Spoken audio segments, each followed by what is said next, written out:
Inclusion has become a buzzword among disability rights advocates. But what does it mean? We can install all the wheelchair ramps we want, but until we truly embrace the idea of diversity to include different abilities, nothing will change. Until we approach people with disabilities with curiosity instead of fear, they will continue to be marginalized. And what better place to start this fundamental shift than in church? Bridge Disability Ministries in Seattle, Washington, works to build bridges within faith communities for people with disabilities. Hey, Earl. Welcome.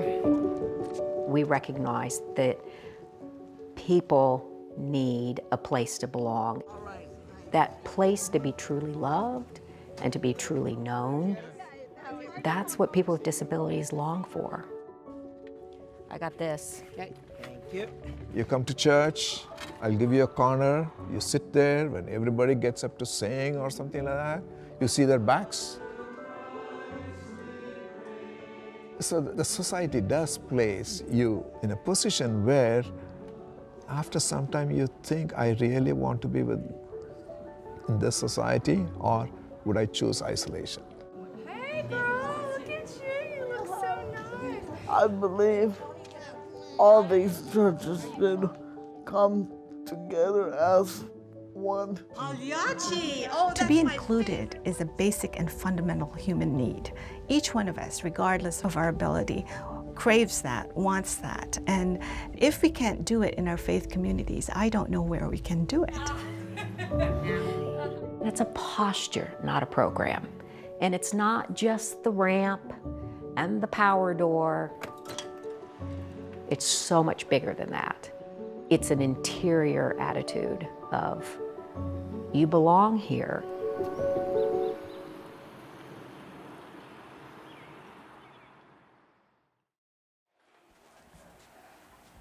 Well, hi, Katie. This is Debbie, the volunteer from Bridge Ministries, calling back. Hi. We do have a lift chair available. We exist for 3 reasons. We provide a physical bridge to people with disabilities by providing them medical equipment like hospital beds, canes, shower chairs, etc. We are also a bridge of security, in the sense that we provide guardianship services to those who otherwise would have no one to advocate for their governmental, housing, financial, and healthcare needs. And then finally, we are a bridge to faith communities and help people find that place of belonging and inclusion. Our mission is this, that we respect the God-given dignity and giftedness of our people with disabilities, and therefore we create relationships to alleviate isolation, thereby enriching our churches and communities. Wow, I'm so glad you came. You're going to be able to come to Roots and Wings on Tuesday? Sunday evening celebrations with Bridge Ministries are one way of connecting with our friends. Some of them are our guardianship clients, some of them are group homes or supported living homes. Tony, hi, I'm Joyce. Nice meeting you, Tony. We have about 12 to 14 churches that sponsor this Sunday evening celebration. Thank you very much. A lot of it came to being because people with disabilities oftentimes can't get to a Sunday morning service. It's all to give a special night, a celebration to our friends. They look forward to this. All right, everyone, I'm over to this end of the room where I can testify even distinguished people have birthdays. These people motivate me. Somebody may not be able to say, hello, Paul, but I can feel they're willing to say hello, they're willing to hug me, and I could feel that. So I had this very profound moment yesterday in the Sunday evening celebration. I was feeding cake to a 75-year-old blind woman, birthday cake. And she says, "Does it have sprinkles on it?" And my first reaction was, why does she care what sprinkles are?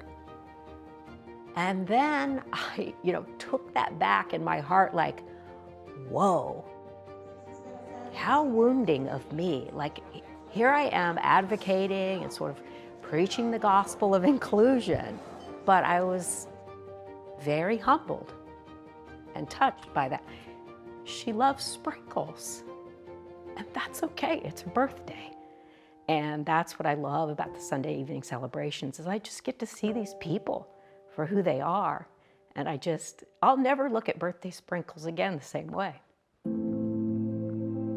Margaret, come on out. It's time for church. Let's go. We were gifted with identical twins who were born the first day of their 33rd week, premature. Margaret, she suffered a grade 3 interventricular brain hemorrhage. She never did get language. She will never walk. Brakes. Break. Thanks. For me, it was either God is God or he's not. And either he will be faithful and take me through this or he won't. And so that was my anchor as we plowed through those very early years. Go ahead, you can push. The faith communities, their hearts are eager. They lack education and training, and there's just a lot of fear, I think, of the unknown. So about 3 years ago, our Beacon Church initiative was born. A Beacon Church is simply a church family that's committed to helping people find belonging. They're assigning people to sit with some of the friends that come, putting together or creating accommodations for people with disabilities. Margaret, she presents new opportunities for people to think differently. A concrete example would be, what does it mean for Margaret to receive communion? Does she understand what she's doing? What that does for people is it reminds us that actually none of us comes to that table so ready, so perfected, so capable and able and worthy of receiving. That in fact, every one of us comes no different from Margaret. We come like this. If God is infinite and God is all-knowing and God is all-present, then who are we to say how he communicates to that person? There have been times in the service where we have sung a hymn and I have seen her match the song that we're singing to the song on her iPad. Why are we limiting them with our human understanding of spirituality?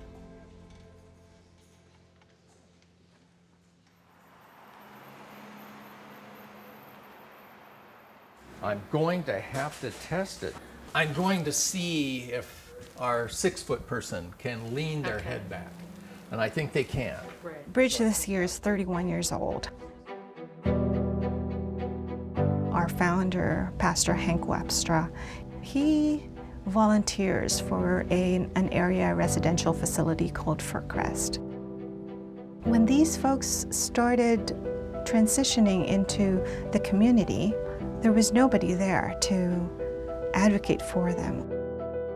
So Hank took 50 of the residents and we became their guardians. And that was how our guardianship program started.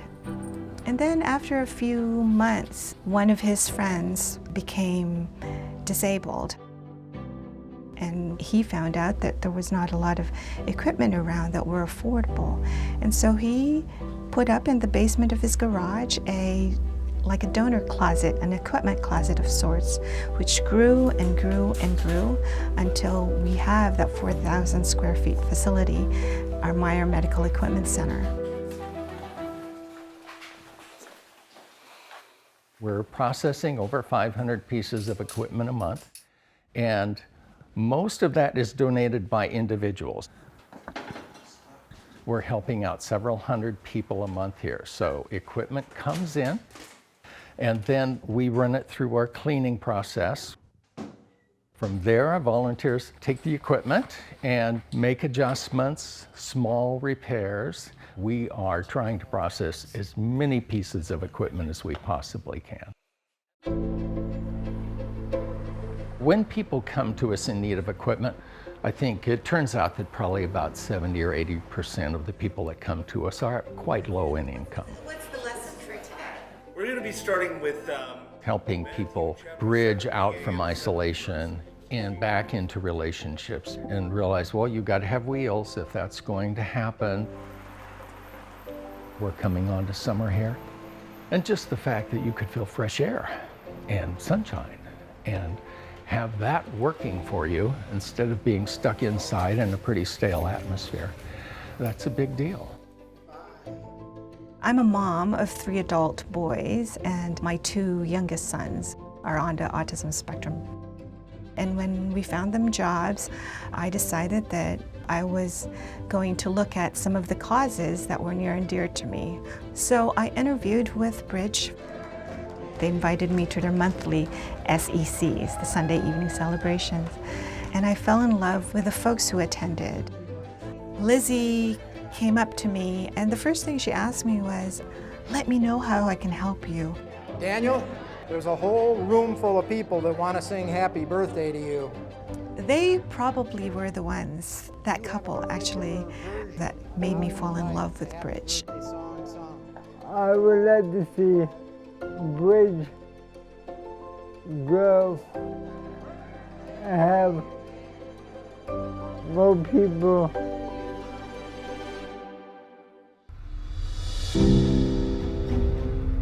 Bridge opened up a whole new world for me.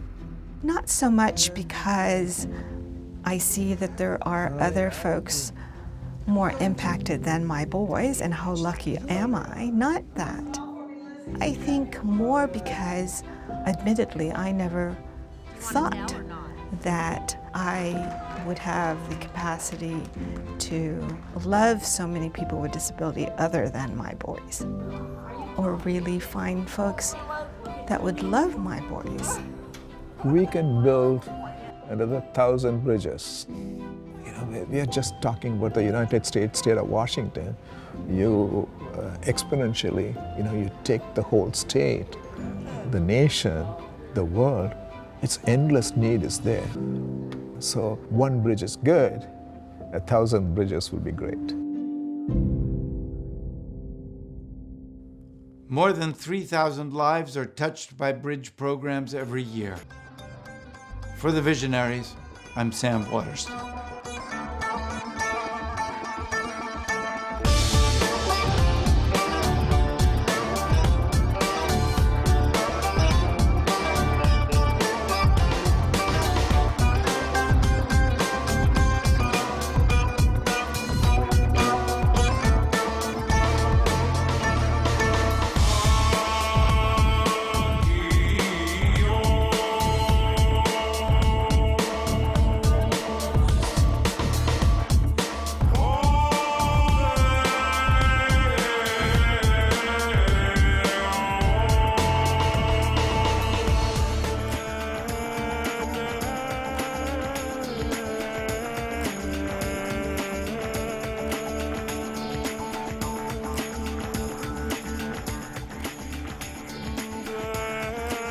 Visionaries is brought to you through the generosity of Alice Rosenwald Fund, the Rick and Nancy Moskowitz Foundation, Winkler Family Foundation, St. Joseph's Indian School, the Ferry Family Charitable Foundation, Episcopal Diocese of Western Massachusetts, Bill and Helen Close Charitable Fund B, Boston Private, Jonathan and Janie Kravitz, Lori A. Martin and Christopher Eisgruber, Mintz Levin, Open Society Foundations, the San Francisco Foundation, Watchell Lipton Rosen and Katz, First Hawaiian Bank, American Savings Bank, Central Pacific Bank, and Bank of Hawaii, as well as Beth and Brian Levine, Danielle and Eric Mandelblatt, Kara and Scott Friedman, Surdna Foundation, Diane and Charles Smith, Elizabeth Moore, John H. Beisner, KLM Foundation, Pilgrims, the Biela Foundation, the California Endowment, Wayne and Debbie Maycomber, with additional support by the following.